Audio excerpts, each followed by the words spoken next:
The new arrival. Joshua Jackson felt the weight of responsibility settle on his shoulders the moment he stepped into the office of his new precinct. His reputation had preceded him. He was known as a compassionate, dedicated leader with an unshakable sense of justice. Despite his achievements and the support from higher-ups, he knew his presence was bound to raise eyebrows. Joshua was not just the newly appointed chief of this precinct. He was also a black man stepping into a system often plagued by prejudice and bias. He knew his work would require him to navigate not only crime, but also the deeply entrenched issues within the department itself. Determined to bridge the gap between the police and the community, Joshua decided to take a personal approach. He wanted to see the streets his officers patrolled daily, hear the concerns of the people they were sworn to protect, and experience firsthand the dynamics at play in the neighborhood. Instead of showing up in uniform or with a motorcade, Joshua chose to walk the streets alone, dressed in plain clothes. He believed that to truly understand the struggles of the community and the biases his officers might carry, he needed to see things from an ordinary citizen's perspective. The neighborhood was a mix of old buildings with cracked sidewalks and bustling small businesses. Children played in the street, laughing and chasing one another. Their parents watched cautiously from stoops and balconies, eyes sharp with the wariness of people who had seen too much hardship. Joshua noticed these subtle details, the worn faces of people who didn't trust easily, and he understood why. This was a neighborhood that had experienced its share of rough policing, of people treated with suspicion simply for living here. As he strolled down the street, nodding politely to those he passed, he noticed a police car pull over at the corner. The young officer who stepped out had a stern look on his face, his posture tense as he spotted Joshua. The officer was clearly new, a rookie by the looks of him, but he carried an air of authority that belied his inexperience. His name tag read Kevin, and there was an uneasy determination in his eyes as he approached Joshua. "Hey, can you stop for a second?" Kevin called out, his voice firm but nervous, as if he were trying to project a confidence he didn't quite feel. Joshua stopped, turning slowly to face the officer. He knew what was coming but decided to handle the situation calmly. "Good afternoon, officer. Is something wrong?" Kevin's gaze hardened as he looked Joshua up and down. To him, Joshua looked like any other man on the street, someone who didn't belong, who needed to be questioned. The rookie's tone grew more accusatory as he demanded, "Let me see your ID." Joshua sensed the mistrust immediately, but kept his voice calm as he handed over his ID.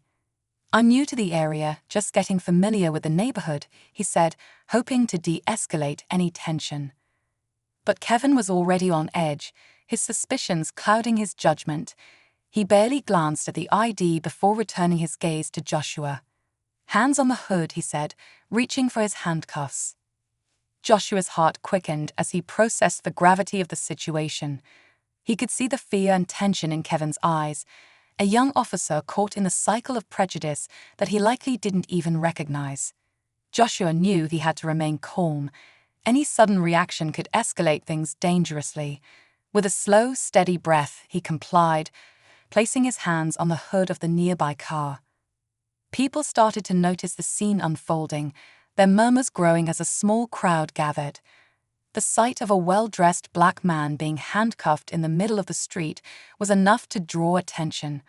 Some looked on with sympathy, others with skepticism, but all were watching with an air of resignation, as though this were nothing new to them. Kevin's hands were shaking slightly as he searched Joshua's pockets, his movements rough and lacking the respect he might have shown someone else.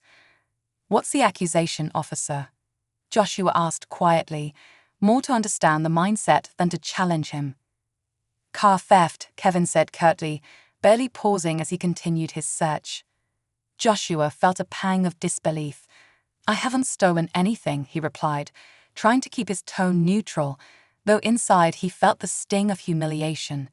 He was the newly appointed chief, yet here he was, being treated like a criminal, his authority stripped away by the uniform he was meant to command. The scene grew tenser as another officer arrived, a senior officer who quickly sided with Kevin. The second officer, a man seasoned enough to know better, didn't bother to verify Joshua's identity. To him, Joshua was just another suspect. "We're going to cuff you," he said with a dismissive tone, reaching for his handcuffs. Joshua raised his voice slightly, not in anger, but in an attempt to be heard of the escalating situation. "I can explain who I am," he said, but the senior officer was already snapping the cuffs around his wrists. Phones were out now, people recording the incident as murmurs of shock and confusion rippled through the crowd. Some expressed outrage, others shook their heads in silent acceptance. For them, this was a familiar scene, a black man, restrained and humiliated in public without reason. Joshua felt a surge of emotions, anger, shame, frustration, but he knew he had to stay calm. He was in a position to make a difference, but only if he handled this right. "I have the right to make a phone call," he said, keeping his voice steady, controlling his emotions.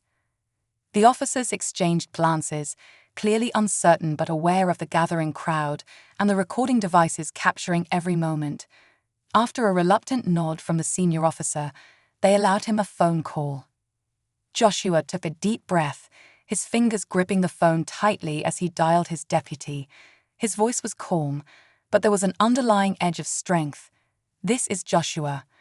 I need you to come to the intersection of Lake and Pine immediately. I've been detained by my own officers." On the other end, his deputy's shocked silence spoke volumes.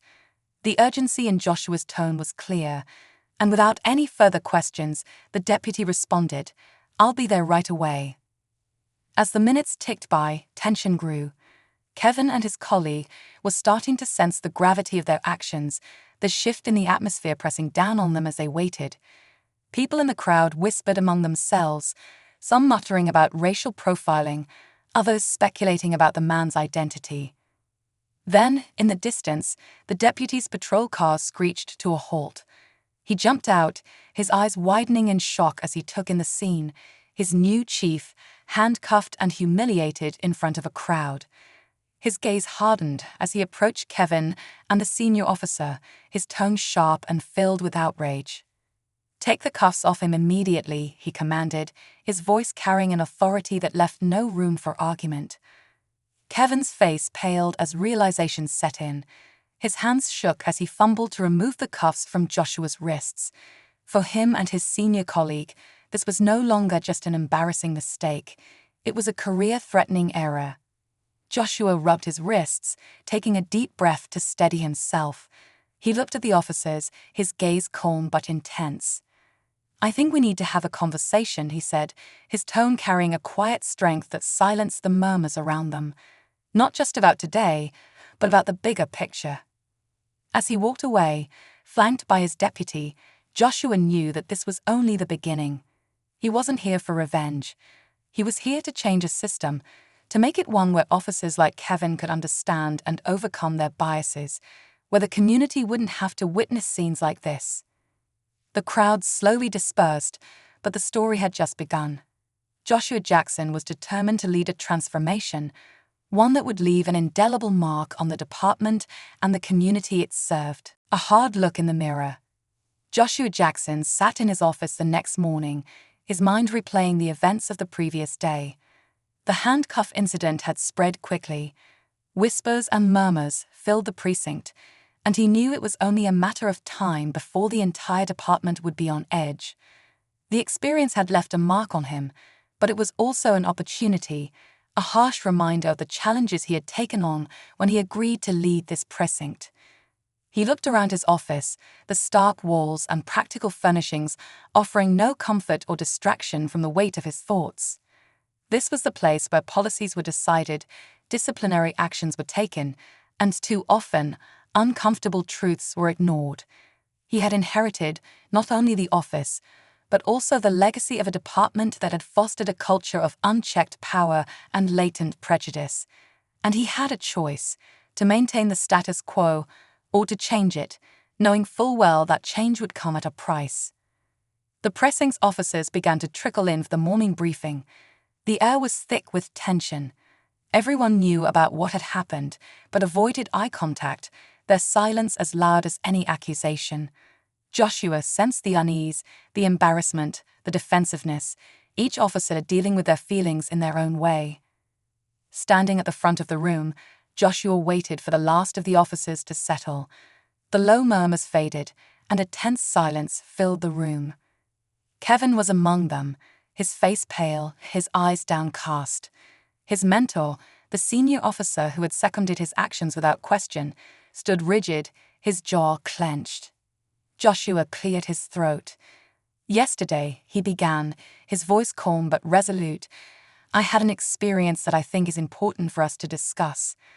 I was detained in the street by two of our own officers, and while I'm aware that mistakes can happen, I think it's crucial we examine why they happened." A few officers shifted uncomfortably in their seats, glancing at each other, unsure of where this conversation was heading. Joshua continued, his gaze firm. "I understand the need for vigilance. I know what it means to be an officer, to be constantly on edge, ready for anything. But I also know that we carry biases, often without realizing it, and sometimes those biases lead us to make decisions that can have devastating consequences." He paused, letting his words sink in. The officers' faces were a mix of shame, defensiveness, and confusion. Kevin's hands were clenched tightly on the desk, his knuckles white. The senior officer next to him sat stiffly, his gaze fixed on the wall behind Joshua, refusing to meet his eyes. "Kevin," Joshua addressed him directly, "would you be willing to share your perspective? I'm not here to blame anyone, but I think it's important that we all understand how yesterday unfolded from your point of view." Kevin swallowed, his eyes darting around the room.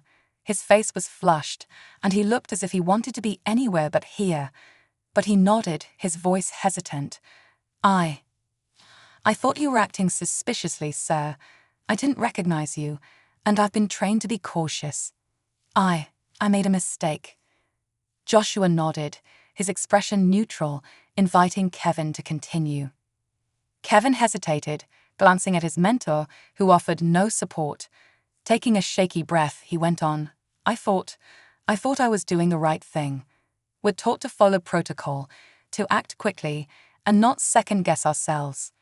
I didn't think to question my assumptions. I saw you as a potential threat. I realize now that I was wrong, but at the time, it felt like I was doing my job." Joshua listened carefully, his face revealing no judgment. He understood Kevin's mindset.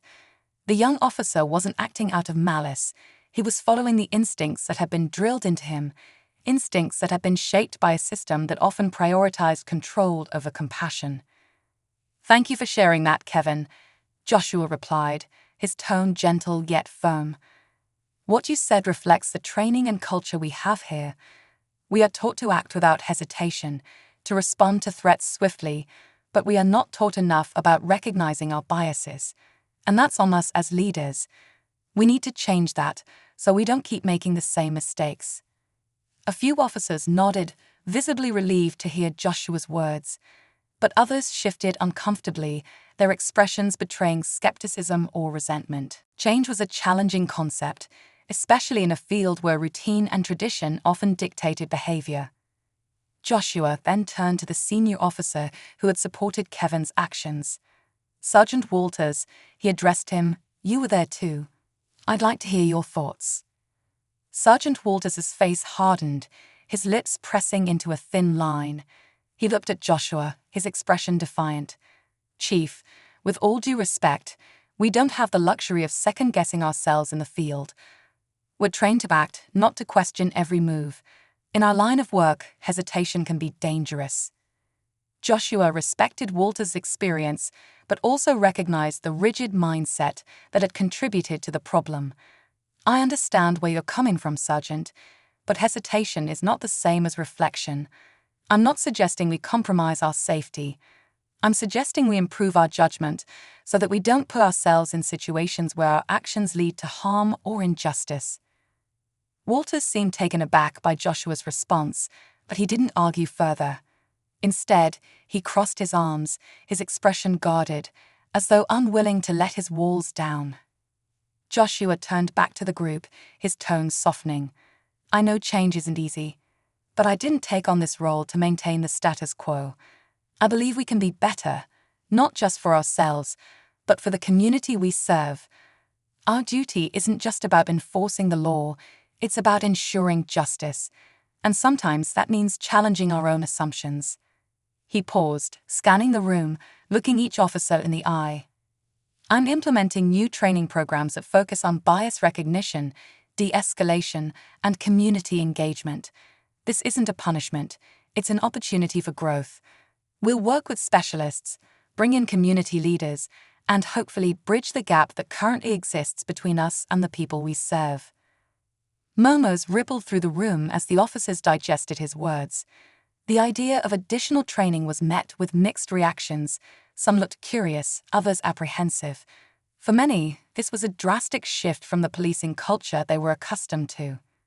"Chief," one officer spoke up, a woman named Officer Lopez. "Do you really think these changes will make a difference? I mean, there's a lot of distrust out there, and I don't know if we can ever fully overcome it." Joshua appreciated her honesty. He knew these changes wouldn't be an instant fix, that years of mistrust wouldn't vanish overnight. "You're right, Officer Lopez. This won't be easy, and it won't happen quickly. But if we don't start, we'll only continue down the same path. It may be slow, but every step we take towards understanding, towards empathy, matters. And maybe, just maybe, it'll lead to a future where scenes like yesterday's don't happen." Lopez nodded thoughtfully, and Joshua could see a spark of hope in her eyes. Some of the other officers seemed to soften, a few exchanging glances, perhaps realizing the importance of what he was saying. As the meeting wrapped up, Joshua felt a mix of relief and anticipation. This was only the beginning of a long road, and he knew it wouldn't be smooth. There would be resistance, from both within the precinct and outside it. Some officers would adapt, while others might leave, unable to reconcile with the new direction. But Joshua was prepared to face whatever challenges lay ahead. After the meeting, Kevin lingered behind, his face still pale, but now tinged with something else. Determination. He approached Joshua with hesitant steps, his voice soft. "Chief, I'm sorry for what happened yesterday. I know saying sorry doesn't change what I did, but I want you to know that I'm willing to learn, to change." Joshua placed a reassuring hand on Kevin's shoulder, offering him a small, encouraging smile. "We all make mistakes, Kevin. What matters is that we learn from them. And it takes courage to admit when we're wrong. I appreciate your honesty, and I believe you can be a part of the solution." Kevin's shoulders relaxed, his face showing a mix of gratitude and relief. For the first time, Joshua saw the potential in him, not as a stubborn rookie, but as a young officer capable of growth, of empathy. This was why he had taken this job, why he was willing to confront the painful truths of the system, because he believed that change was possible, even in the face of adversity.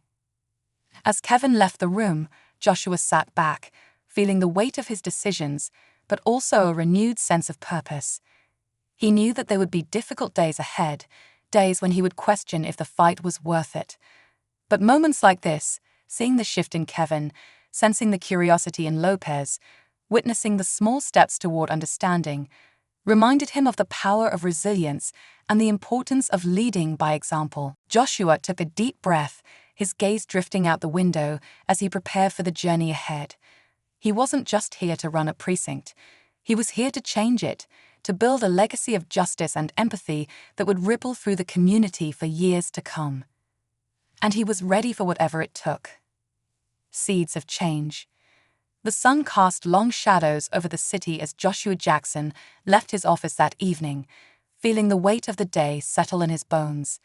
The meeting with his officers had gone better than he expected, but he knew it was only the beginning. Changing minds, especially in an institution as deeply rooted in tradition as the police force, was like trying to turn a massive ship in rough seas. It required patience, resilience, and unwavering commitment. Joshua decided to walk home instead of driving. He needed the time to reflect, to let the tension of the day drain from his mind. The streets were alive with the evening bustle. Vendors were packing up, children chased each other across sidewalks, and small groups of people chatted outside shops and cafes. It was this vibrancy, this tapestry of lives intersecting, that Joshua had fallen in love with. It reminded him why he was fighting so hard for change, because every person he passed was a part of the community he had sworn to protect and serve. As he walked, Joshua's thoughts drifted back to Kevin. The young officer's apology had seemed sincere, but Joshua knew that words were only a first step. Actions spoke louder. He resolved to keep an eye on Kevin, to guide him through this transformation, not as his superior, but as a mentor. If Kevin could change, it would be a sign that others could too. The next day, Joshua called Kevin into his office. Kevin entered with a hesitant knock, his eyes still betraying the uncertainty he felt after the incident. "You wanted to see me, Chief?" he asked, standing stiffly near the door. "Yes, Kevin, please come in. Have a seat," Joshua replied, gesturing to the chair across from his desk. Kevin sat down, his posture tense, hands clasped tightly in his lap. Joshua could see the young man was nervous, perhaps wondering if he was about to face disciplinary action. "Kevin, I want you to understand something," Joshua began, his tone calm and steady. "What happened the other day wasn't just about a mistake or a lapse in judgment.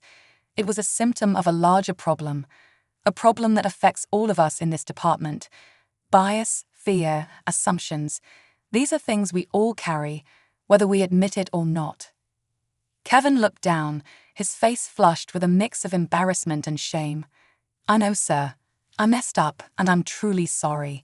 I never meant to. I didn't realize." Joshua held up a hand, silencing him gently. "I know, Kevin, and I'm not here to berate you. In fact, I'm here to offer you a chance to learn and grow from this experience. I'm implementing new training programs, as I mentioned yesterday, and I'd like you to be part of the first group to go through it. But beyond that, I want you to take a more active role in helping me bring about this change." Kevin's eyes widened in surprise. "Me? But Chief, I'm still new. I'm not sure I'm the right person." "Precisely because you're new, Kevin," Joshua replied, leaning forward. "You're not yet set in your ways, and you have the potential to become the kind of officer this community needs. You've already experienced the consequences of making assumptions. Now, I want you to use that experience to help others avoid the same mistakes." Kevin nodded slowly, his expression thoughtful. I'd be honored, Chief. I don't know exactly how I can help, but I'll do my best." "That's all I ask," Joshua said, smiling. "I'll be here to guide you, and I'm sure you'll find your footing soon enough. Remember, this isn't just about following orders, it's about making a difference." With a newfound sense of purpose, Kevin left Joshua's office, feeling both humbled and motivated. Joshua watched him go, hoping that he had taken the first step toward a better future, not just for Kevin, but for the entire precinct. Over the next few weeks, the precinct underwent a series of changes that Joshua had carefully planned.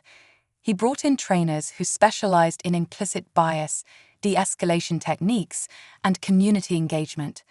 These sessions were not your typical, routine lectures, but interactive workshops that challenged the officers to confront their own beliefs and question the assumptions they made on a daily basis. In one of the first sessions, officers were given scenarios to analyze, situations where they had to make split-second decisions based on limited information. In many of these scenarios, the individuals portrayed in the exercises didn't match the officers' initial assumptions. The officers were then asked to reflect on why they made the decisions they did and to discuss alternative approaches that might lead to a more just and peaceful outcome. Joshua sat in on each session, watching the reactions of his team closely. Some officers were receptive, participating actively and reflecting on their own biases. Others were more resistant, rolling their eyes or crossing their arms in defiance. Joshua understood that change wouldn't come easily for everyone, especially those who had been in the force for years, but he was determined to see it through. Kevin, to Joshua's satisfaction, became one of the most engaged participants. During a role-playing exercise on de-escalation, he volunteered to play the role of an officer dealing with a tense encounter. His approach was hesitant at first, But with each exercise, he became more confident, learning to use calm, non-threatening language and to focus on listening rather than asserting authority. In one exercise, Kevin faced a scenario where a young black teenager was suspected of loitering near a store late at night. In the past, Kevin might have approached with a firm, confrontational tone, already assuming the worst.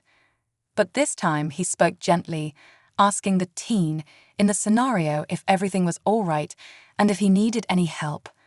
As the exercise unfolded, the teenager revealed he was waiting for his mother, who was finishing her shift at a nearby restaurant.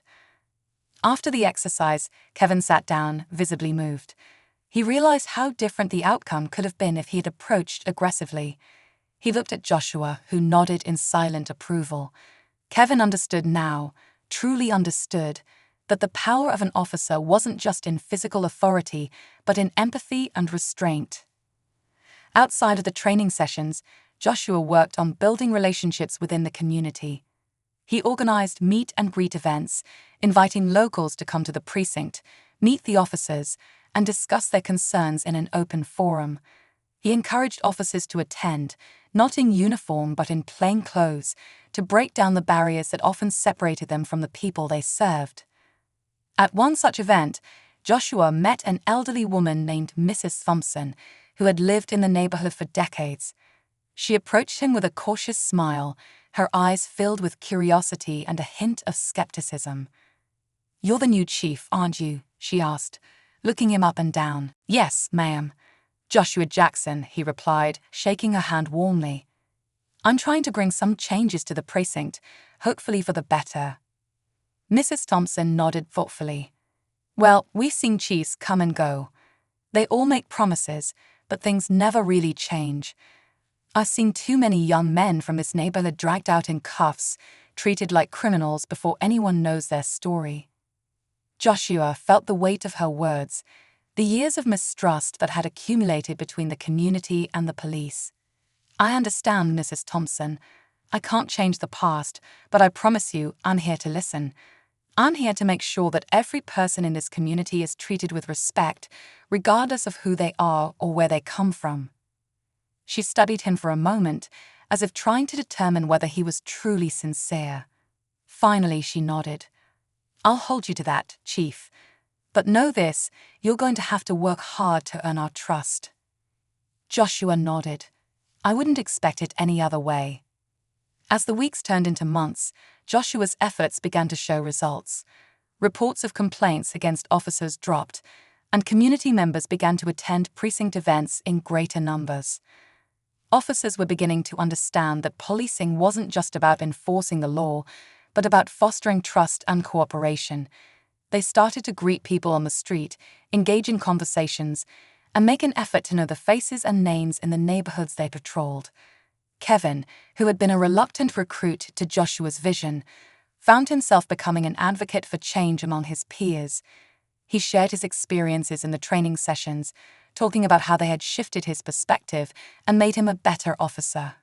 Some of the older, more seasoned officers scoffed, calling him soft or accusing him of letting down his guard, but Kevin stood his ground. He knew the value of what he had learned, and he was determined to make others see it too. One evening, as Kevin walked his beat, he encountered a group of teenagers loitering near a convenience store. In the past, he might have approached them with suspicion, assuming they were up to no good. But this time, he greeted them with a smile, asking how their evening was going and if they were staying out of trouble. The teens, initially guarded, eventually opened up, sharing their dreams and challenges. Kevin listened, offering advice where he could, and by the end of the conversation, they thanked him, surprised by his friendly approach. Joshua heard about the encounter the next day. He felt a swell of pride, not just in Kevin, but in the potential of every officer under his command. He knew they were all capable of empathy, of respect, of seeing people as individuals rather than stereotypes. The transformation was slow, but it was happening, one step at a time. However, not everyone welcomed the change. Some officers, resistant to the new direction, quietly voiced their disapproval, grumbling about the softening of the force. Rumors began to circulate that a few officers were even considering transferring to other precincts where the old ways were still respected. Joshua anticipated this backlash, but he remained steadfast.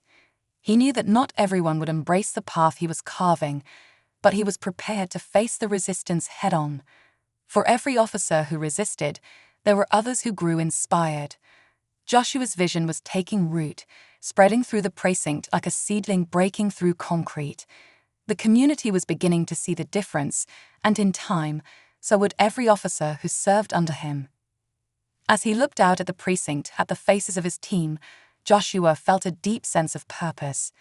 He knew he was exactly where he needed to be, leading a change that would ripple far beyond these walls. And for the first time since he had taken this role, he felt a glimmer of hope that real, lasting change was possible. The pushback. Despite Joshua's dedication and the positive changes he was fostering, not everyone in the precinct shared his enthusiasm. As the new training programs rolled out and expectations shifted, there was a growing divide among the officers. The younger recruits, like Kevin, seemed more willing to embrace Joshua's approach, but some of the older, more seasoned officers were quietly, and sometimes openly, resistant. One afternoon, Joshua received an anonymous note on his desk. It was written in block letters on a scrap of paper, unsigned.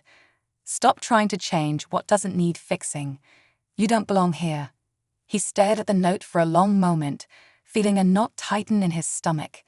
This was more than just harmless grumbling. It was a warning, an indication that there were those within the ranks who felt threatened by his presence and the changes he was bringing. Joshua knew this was a pivotal moment. He could choose to ignore it, brush it off as the work of a disgruntled officer unwilling to change.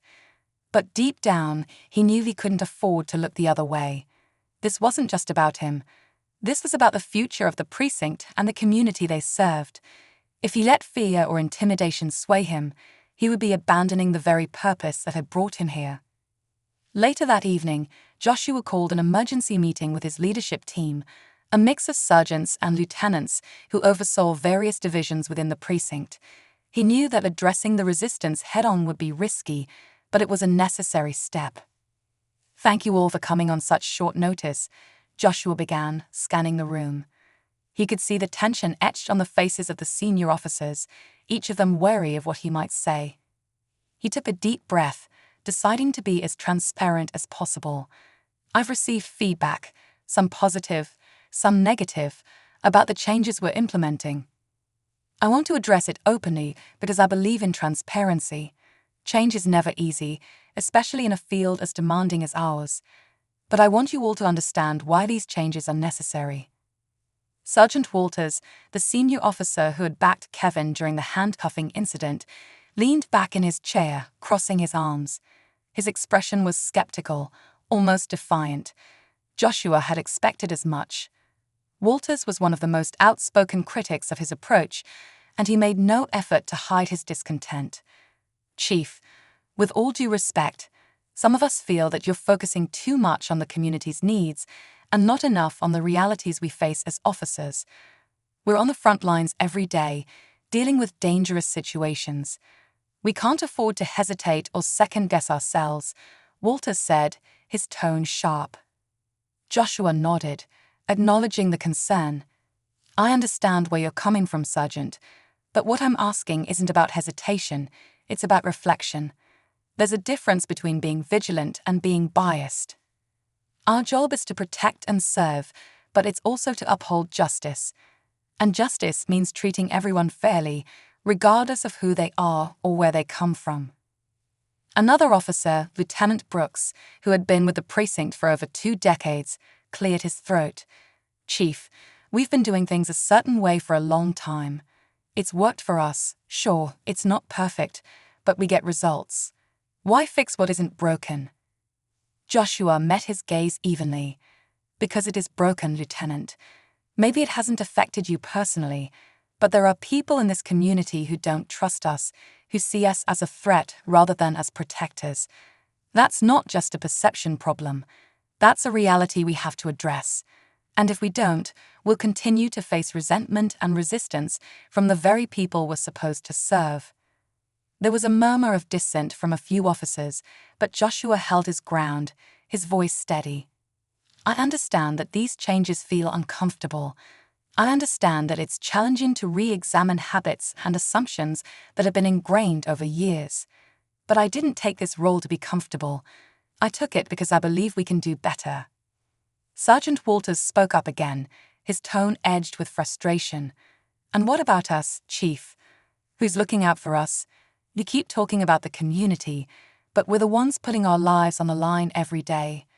We're the ones who have to deal with the consequences of these changes you're bringing in. Joshua felt the weight of Walters' words, understanding the genuine fear and frustration behind them. I haven't forgotten about you, Sergeant, or any of the officers who serve here. I'm not asking you to compromise your safety. What I'm asking is that we approach our work with empathy and integrity. The two aren't mutually exclusive. In fact, they can make us better, more effective officers. Lieutenant Brooks shook his head, muttering under his breath. We'll see how long that lasts when things get real. Joshua decided to take a different approach. He leaned forward, his gaze steady. Lieutenant, I respect your experience. I respect everything each of you has done for this precinct. But I want you to understand that this isn't just about policies or procedures. This is about the kind of legacy we want to leave. When we're gone, what do we want the community to remember about us? Do we want them to see us as a force for justice, or as a force to be feared? The room fell silent.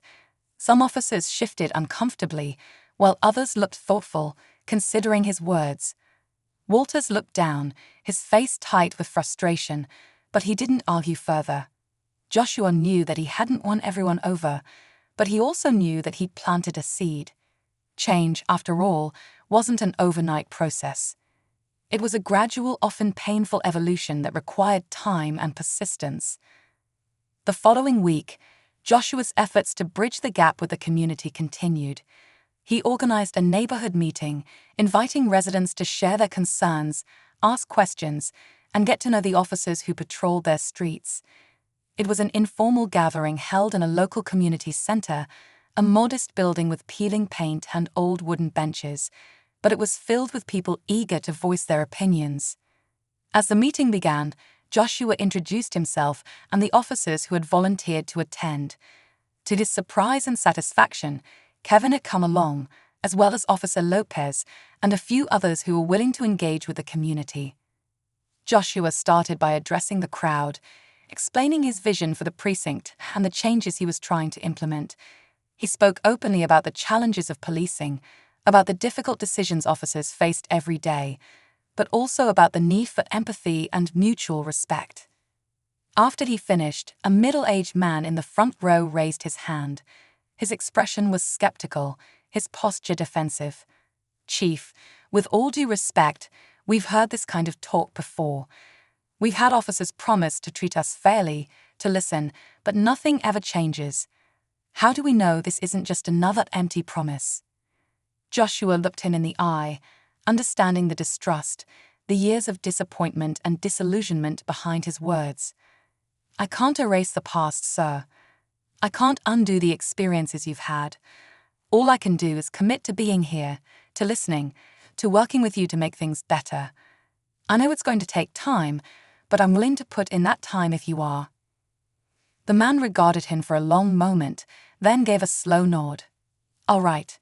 We'll give you a chance, Chief, but just know, we're watching. Joshua nodded, accepting the challenge. That's all I ask. As the evening wore on, more residents shared their concerns, their fears, and even a few stories of positive interactions they had with certain officers. Kevin, who had been quietly observing, eventually spoke up, sharing his own journey of self-reflection. He admitted to his mistakes, recounting the handcuffing incident and how it had changed his perspective. I thought I was doing the right thing, Kevin said, his voice wavering slightly. I thought I was protecting the community, but I realize now that I was acting out of fear and assumptions. I'm still learning, but I want you all to know that I'm committed to doing better, to being better. The room fell silent as Kevin's words hung in the air. A few people nodded, while others looked at him with a mix of surprise and respect. It wasn't easy for an officer to admit fault, to show vulnerability, and the sincerity in his voice left an impression on everyone present. After the meeting, Joshua and the officers stayed behind to speak with the residents individually. A group of teenagers approached Kevin, their eyes wide with curiosity and a hint of admiration. "Are you really trying to change things?" one of them asked, his tone a mix of skepticism and hope. Kevin smiled, nodding. "I am, and I know it's going to take time, but I'm here to listen. If you ever have any concerns, anything you want to talk about, you can come to me." The teenagers exchanged glances, visibly impressed. Joshua watched the interaction, feeling a swell of pride. This was the impact he had hoped for, not just policy changes, but genuine connections, a shift in the way officers and community members saw each other.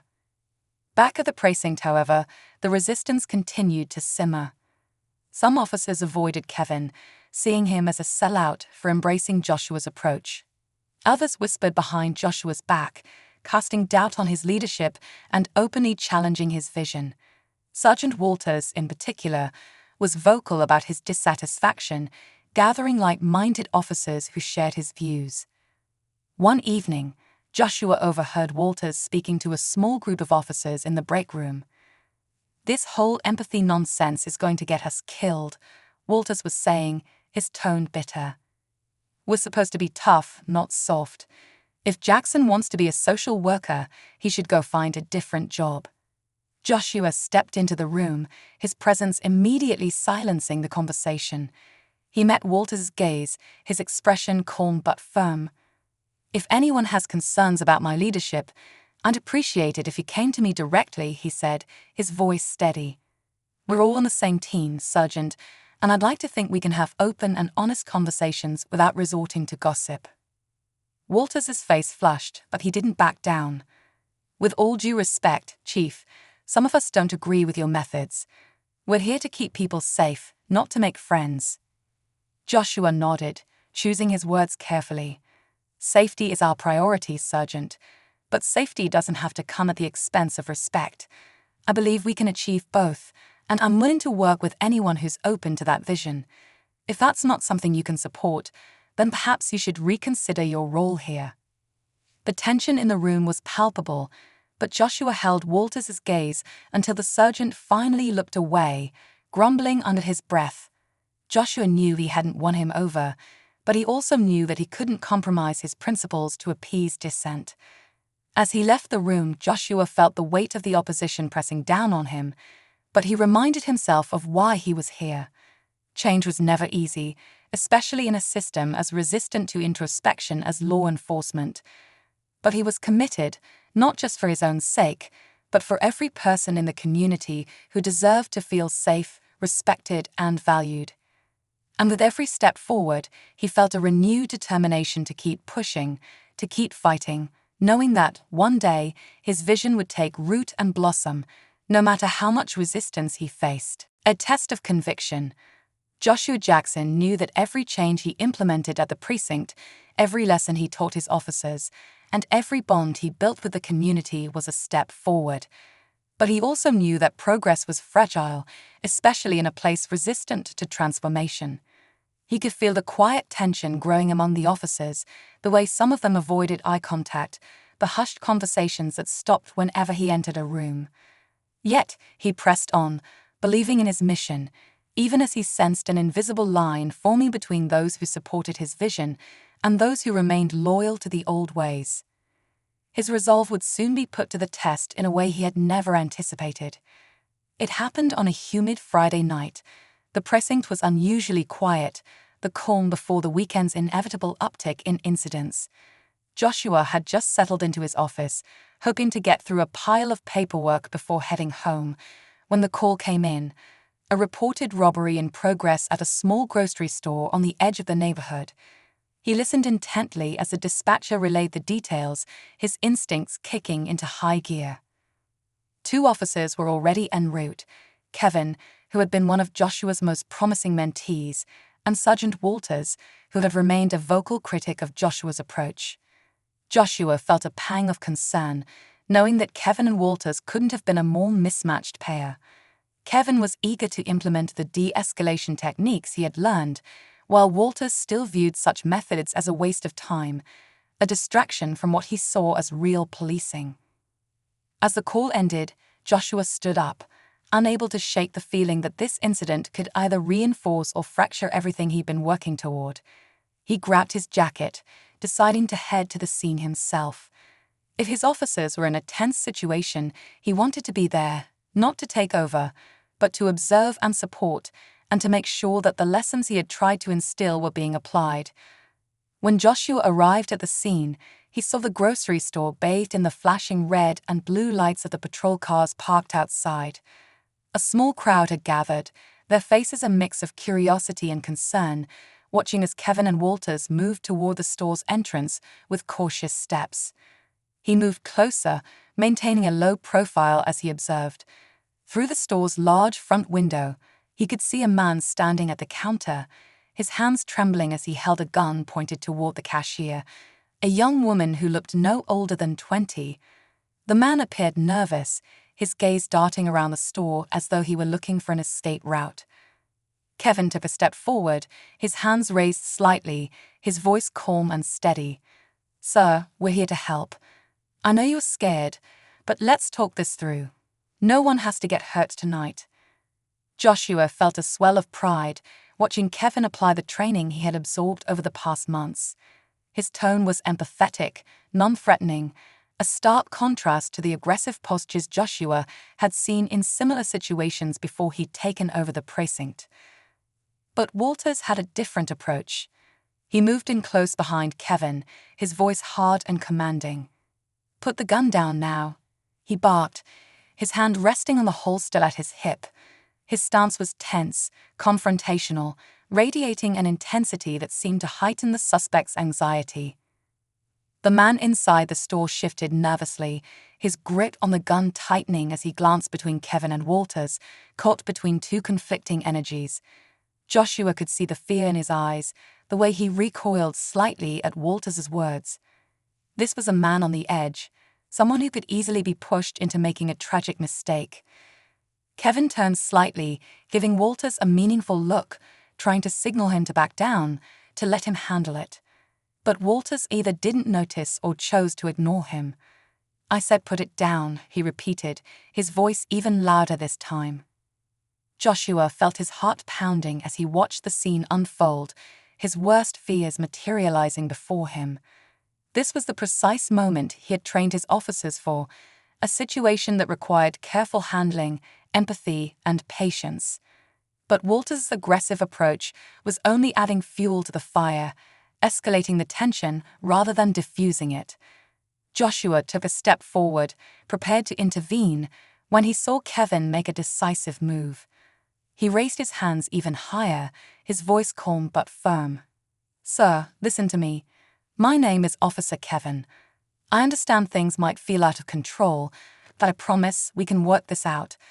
Let's take this one step at a time. No sudden moves. Just take a deep breath." The man's gaze flicked to Kevin, his face softening slightly as he focused on the young officer's calm demeanor. Slowly, the suspect's shoulders began to relax, the hand holding the gun lowering ever so slightly. But Walters wouldn't let it go. Ignoring Kevin, he took a step closer, his hand still on his holster. "I'm not going to tell you again. Put the weapon down, or I'll be forced to act." The man's panic flared back up, his hand tightening on the gun as he lifted it again, his eyes wide with fear. Joshua felt his stomach clench.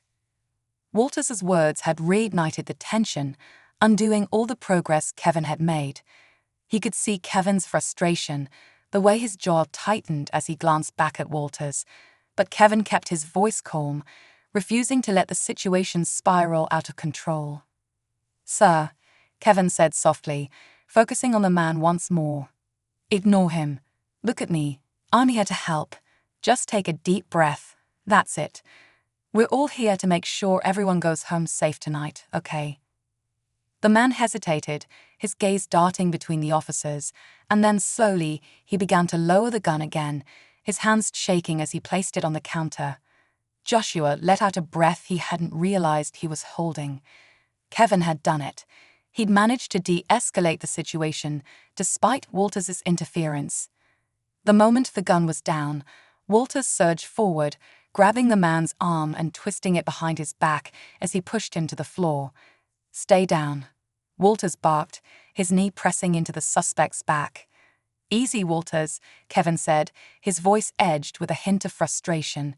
"He's cooperating. There's no need to use that much force."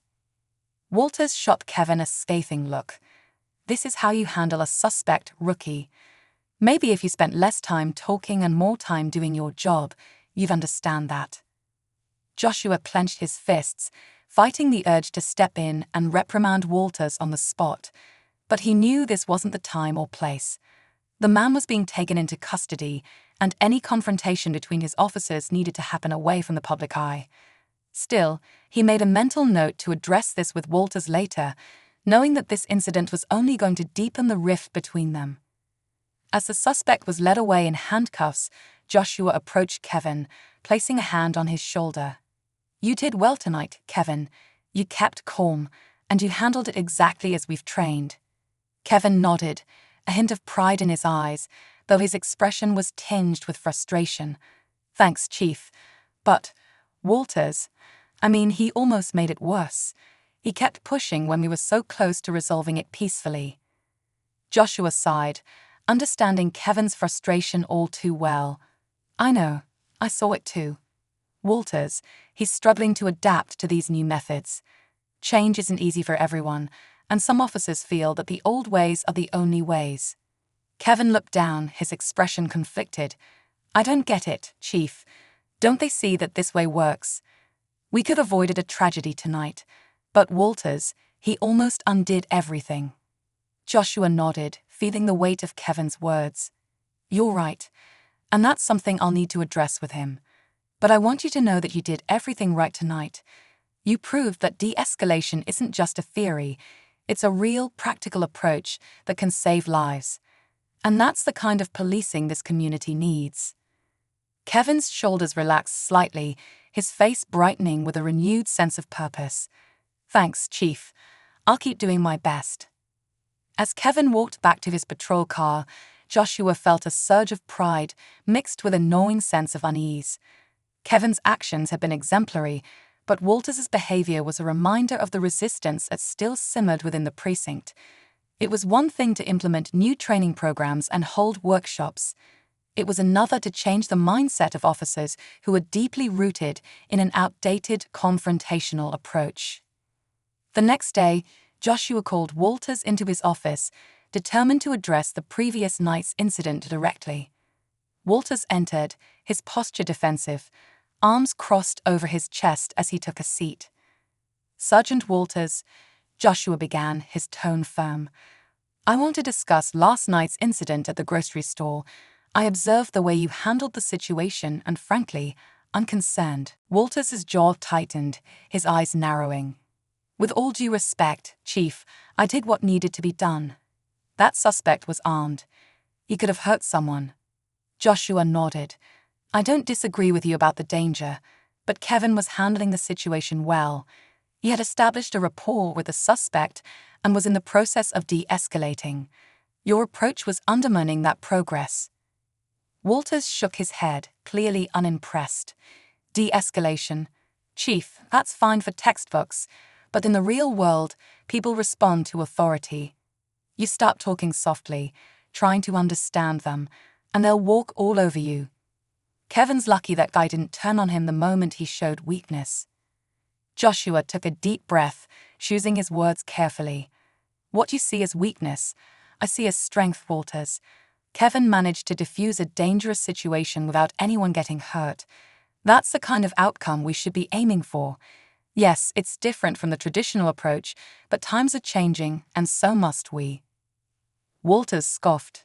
"So what? We're just supposed to coddle every criminal we come across. Where does that leave us when things go south?" "Coddling." Joshua's tone sharpened.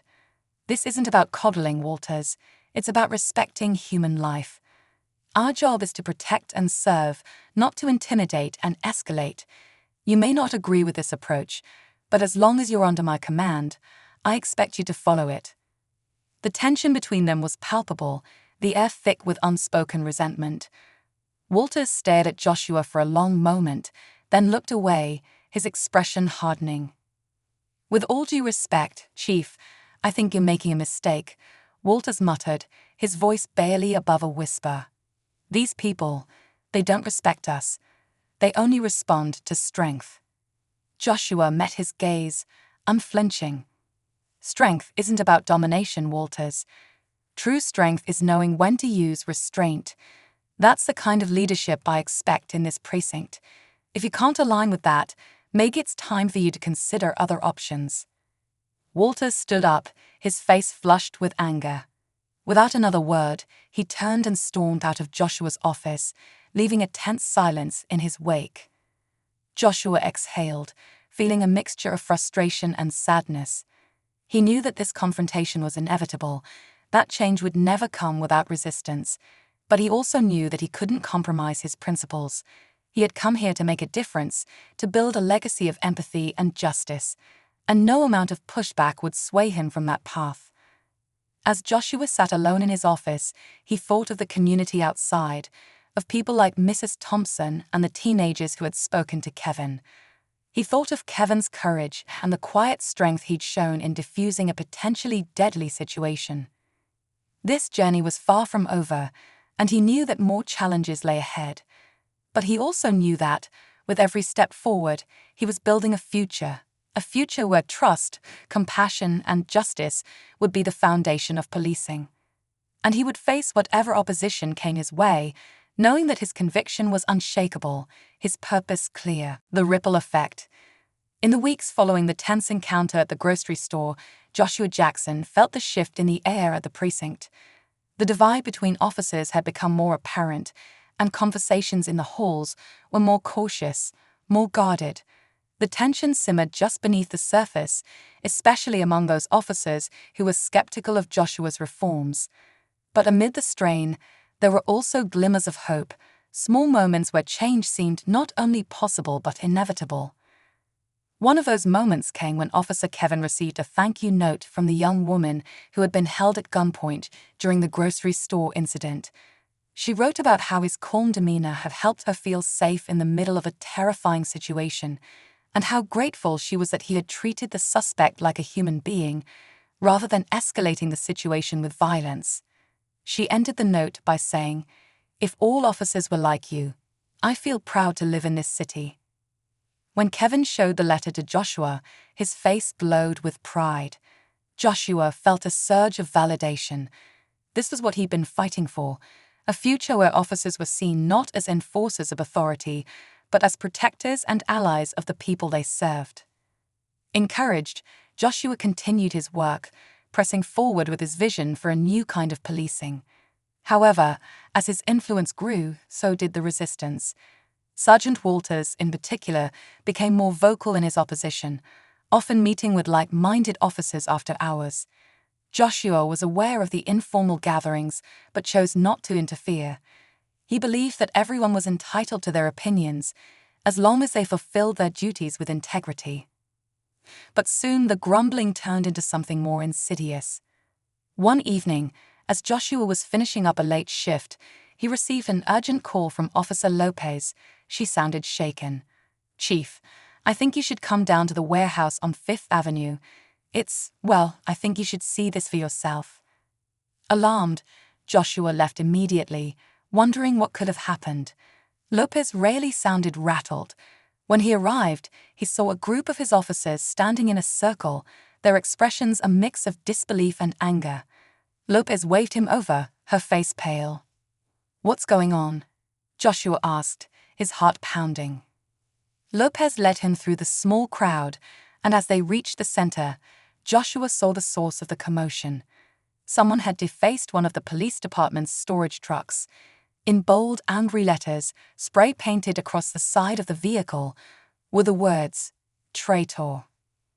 The word glared back at him, harsh and accusing, a silent testament to the division that had grown within his precinct. Joshua felt a pang of hurt, but he steadied himself, maintaining a calm exterior. "This is unacceptable," he said, his voice firm. This isn't how we handle differences. Whoever did this needs to come forward." Silence greeted his statement. The officers exchanged uncomfortable glances, but no one spoke up. Joshua could see the shame and anger in their faces, a reflection of the internal conflict they were all grappling with. He realized that this act wasn't just about him. It was a manifestation of the resistance to change, a collective frustration that had found an outlet in hostility. Joshua took a deep breath, steadying himself. "I understand that not everyone agrees with the direction I'm taking this precinct. I know change is difficult, and I know that some of you feel that I'm undermining the traditions you've held for years. But this," he gestured to the graffiti, "this isn't how we address our concerns. We're a team, and we need to act like one. If we have disagreements, we should be able to discuss them openly and respectfully.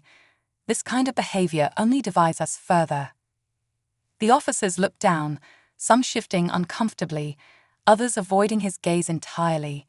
Joshua could sense the weight of their unspoken words, the resentment bubbling beneath the surface. But he knew he couldn't afford to let it fester. He needed to address it head-on, even if it meant confronting the ugliness that lurked within his own team. After a moment, he continued, "I'm not here to force anyone to agree with me, but I am here to lead, and part of that means making difficult decisions that I believe will benefit both this department and the community. I welcome open discussions, and I encourage you to voice your concerns, but I won't tolerate disrespect. If anyone has an issue with my leadership, I invite you to come to me directly." With that, he dismissed the group, watching as they dispersed, some walking away in silence, others casting him sidelong glances. He felt the burden of isolation, the loneliness of a leader committed to an unpopular path. But he also felt a quiet strength within him, a determination that would not be shaken by petty acts of defiance. The next morning, Joshua received a call from Mrs. Thompson, the elderly woman he'd met at one of the community forums. She'd heard about the graffiti incident and called to check on him, her voice filled with warmth and concern. "Chief Jackson, I just want you to know that there are people in this community who believe in you," she said. "I know it might feel like an uphill battle, but don't lose heart. Change doesn't come easy, and you're doing something important." Her words gave Joshua a renewed sense of purpose. He thanked her, feeling a deep sense of gratitude for the support he was beginning to receive from the community. He realized that his efforts were reaching beyond the walls of the precinct, that his vision was resonating with those who had felt marginalized and unheard. Inspired, Joshua decided to organize another community event, this time inviting local leaders, activists, and residents to speak directly to the officers. He hoped that this open dialogue would help bridge the gap, allowing both sides to see each other as individuals with shared goals rather than as adversaries. The event was held in a community center, with rows of folding chairs set up in the main hall. Residents and officers sat side by side, some greeting each other with hesitant smiles, others sitting stiffly, unsure of what to expect. Joshua welcomed everyone with a brief speech, thanking them for coming and emphasizing the importance of building trust. One of the first speakers was a local pastor, a middle-aged man with a calm, reassuring presence. He spoke about the role of police in the community, acknowledging the challenges they faced while also urging them to consider the impact of their actions. "Respect isn't just given," the pastor said, looking around the room. "It's earned. And I believe that the officers here today have the opportunity to earn the trust of this community. But it's going to require humility and a willingness to listen. We all have our prejudices, our assumptions, but we can choose to rise above them." The room was silent as his words sank in, and Joshua could see some of the officers shifting in their seats, considering his message. He knew that moments like these were rare, but they had the power to plant seeds of change that could grow over time. As the evening went on, more residents shared their stories, some recounting positive interactions with the police, others sharing painful experiences. An older man stood up, his voice shaking as he described how his son had been wrongfully arrested years ago, an experience that had left lasting scars on his family. He looked directly at the officers, his eyes filled with both sorrow and hope. "I know that not all of you are like that," he said quietly. "But I need to know that things are changing, but the next generation won't have to go through what we did. I need to believe that you're here to protect us, not to judge us." Kevin stood up after him, visibly moved. He spoke from his heart, recounting his own journey over the past months, his struggles to confront his biases, and the lessons he had learned under Joshua's guidance. He admitted his mistakes openly, expressing his commitment to doing better and his hope that his fellow officers would join him. "I know it's hard to change," Kevin said, his voice steady despite the vulnerability in his words. "But I've seen firsthand that it's possible. I've seen that treating people with respect doesn't make me weaker. It makes me a better officer. And I'm proud to serve under a chief who believes in that." His words sparked a wave of applause, both from the residents and some of the officers. Joshua felt a surge of pride, realizing that Kevin had truly embraced the vision he'd been working toward. The community's support for him was a powerful reminder that he was on the right path, even if it was a difficult one. As the event wrapped up, Joshua noticed Walters standing at the back of the room, his arms crossed, his face unreadable. Their eyes met briefly, and Joshua saw a flicker of something, perhaps doubt, perhaps curiosity. Walters quickly looked away, but Joshua sensed that even he might be beginning to question his rigid stance. The following week, Joshua received news that shook him to his core. Late one night, Kevin was responding to a call about a disturbance in a residential neighborhood when he was ambushed by a group of armed men. It was a targeted attack, a coordinated assault that left Kevin severely injured. He was rushed to the hospital, and the precinct was thrown into turmoil. Joshua spent hours at the hospital, waiting for news, his mind racing with a mixture of guilt and sorrow. Kevin had become one of his most dedicated officers, a young man who had shown incredible courage and empathy. To see him hurt, to know that he might never fully recover, was a blow that cut deeply. When the doctors finally emerged, their faces somber, Joshua braced himself. Kevin had survived the attack, but his injuries were extensive. It would be months, maybe years, before he could return to active duty, if he ever could. The precinct was shaken by the news. For many, Kevin's attack served as a grim reminder of the dangers they faced every day. But for Joshua, it was a call to action, a reminder of why his work was so important.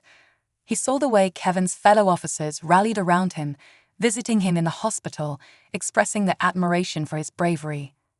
And Walters, who had once dismissed Kevin as a rookie, was among those who visited the most.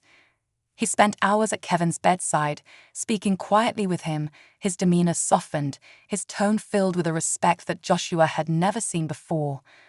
One evening, as Joshua was leaving the hospital, Walters caught up with him in the hallway. For a moment, they stood in silence, both men burdened by the weight of recent events. Finally, Walters spoke, his voice uncharacteristically subdued. "Chief, I just wanted to say that I was wrong about Kevin. He's a damn good officer, and I see that now. I think I was wrong about a lot of things." Joshua met his gaze, feeling a surge of hope. "Change isn't easy, Walters. I know that, but it's never too late to grow, to learn." Kevin believed in this vision, and I think, in his own way, he showed us what it means to serve with integrity. Walters nodded slowly, a look of genuine regret in his eyes. "If there's anything I can do to help with your vision, just let me know. I'm willing to give it a chance." It was a small step, but for Joshua, it was monumental. He placed a hand on Walters' shoulder, nodding. "Thank you, Sergeant. I think that would mean a lot to Kevin and to the rest of the team." As they left the hospital together, Joshua felt a renewed sense of purpose.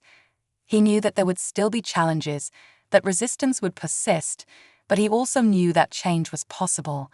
Kevin's bravery had left a mark, not only on the community but on the precinct itself. His actions had created a ripple effect, one that would continue to inspire long after the wounds had healed. In the months that followed, the precinct gradually transformed, becoming a place where empathy and justice went hand in hand. Officers like Walters, who had once resisted, now became advocates for Joshua's approach, sharing their own stories of growth and redemption. And Joshua, who had once walked into this precinct as an outsider, now stood at its helm, surrounded by a team that believed in his vision.